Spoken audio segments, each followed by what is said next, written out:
After they took the city of Jericho and moved inland, there was still a lot of work to do. The land was occupied, but this was the area God had promised he would give them.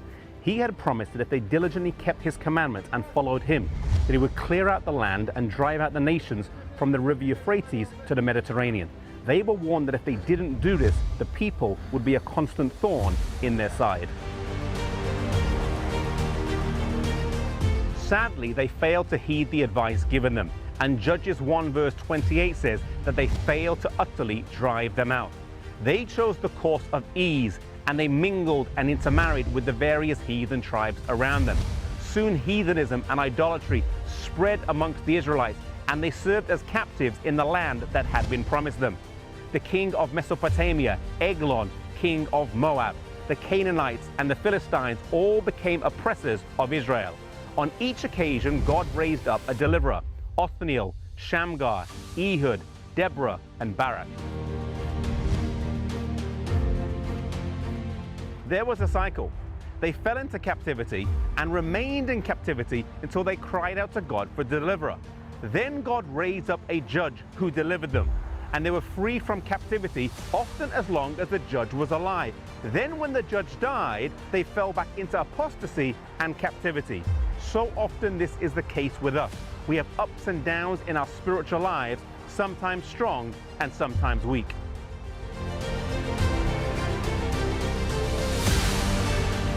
Before crossing the river Jordan into Israel, the Midianites had almost been wiped out.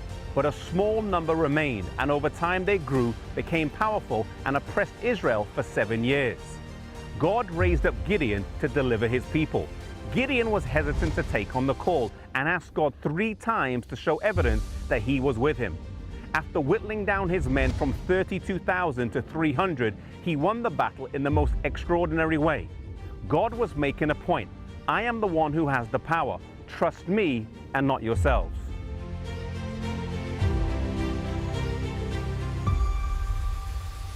But perhaps the most famous judge in Israel had a very mixed reign, and his name was Samson.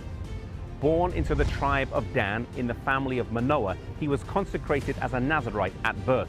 No wine, no unclean foods, and his hair was not to be cut. However, living close to the Philistines, he mingled with them and married one with disastrous results. Then he was a judge for 20 years. As he got older though, his old weaknesses came back, and he was ultimately seduced by Delilah to give away the source of his strength. As a prisoner to the Philistines, he ended up killing more Philistines at his death than during his life, and it's believed he is buried here at the top of this hill.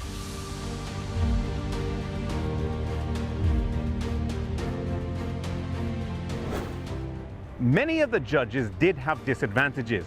Ehud was left-handed, Gideon was outnumbered. Samson, though, did have physical strength, but maybe this contributed to his downfall because he trusted in his own strength rather than in the one who was the source of his strength.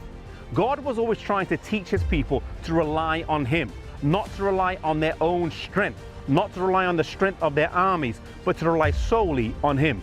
He who had brought them from Egypt to Canaan miraculously would deliver them if they trusted in him.